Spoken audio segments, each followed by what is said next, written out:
আসসালামু আলাইকুম। আজকে আমি ঢেঁড়স দিয়ে মাছ রান্না করব। অনেক আপুরাই হয়তো জানেন ঢেঁড়স দিয়ে যে মাছ রান্না করা হয়। আমরা কিন্তু বেশিরভাগ ঢেঁড়স ভাজিয়ে খেয়ে থাকি।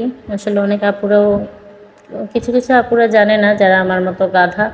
কারণ আমি একসময় জানতাম না যে ঢেঁড়স দিয়েও মাছ রান্না করা হয়। ভাবতাম সবসময় ঢেঁড়স দিয়ে তো শুধু ভাজিই করা হয়, ঢেঁড়স ভাজি। তো আমি যেহেতু এখন জেনেছি, তাই ভাবলাম অনেক কাপড়ে আছে আমার মতো গাধা, তাই তাদের জন্য এই রান্নাটা আমি শেয়ার করলাম। আমি একটা কড়াইতে প্রথমে তেল বসিয়ে দিয়েছি, এখানে লবণ আর একটু হলুদ দিয়ে দিয়েছি। তারপর ঢেঁড়সগুলো এখানে একটু ভেজে নেব। কিছুক্ষণ ভাজার পর তারপর আমি এটা তরকারি রান্না করব। এই ভাজির মধ্যে আমি শুধু হলুদ আর লবণই অ্যাড করেছি, আর কিছুই না। এগুলো কিছুক্ষণ ভাজা হওয়ার পর আমি এগুলো উঠিয়ে নেব।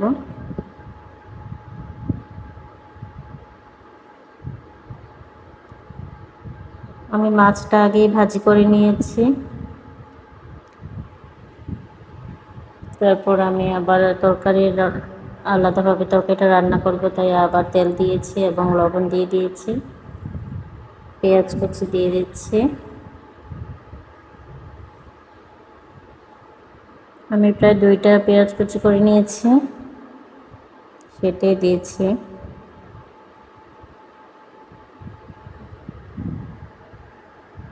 তারপর আমি হাফ চামচের মতো রসুন বাটা দিয়েছি পেঁয়াজটা বাদামি হওয়ার পর। তারপর রসুনটা বাদামি হওয়ার পর আমি এখানে পানি অ্যাড করে দেব।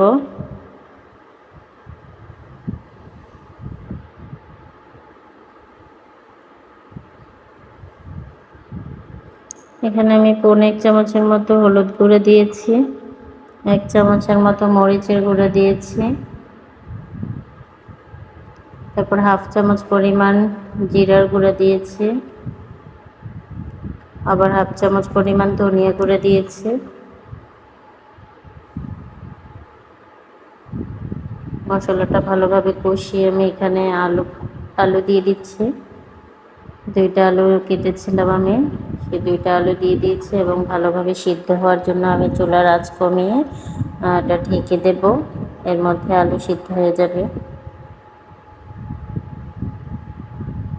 ফিরে এলাম, আমার আলু সিদ্ধ হয়ে গিয়েছে। এখন এগুলোর সাথে আমি ঢেঁড়স মিশিয়ে দিচ্ছি। ঢেঁড়সগুলো আর আলুগুলো আবার কিছুক্ষণ প্রায় 2-3 মিনিটের মতো এগুলা কষিয়ে নিচ্ছি। 2-3 বার করে এগুলো নেড়ে চেড়ে দিয়েছি ঢেকে ঢেকে। চুলার আঁচ এই পর্যায়ে কম আছে।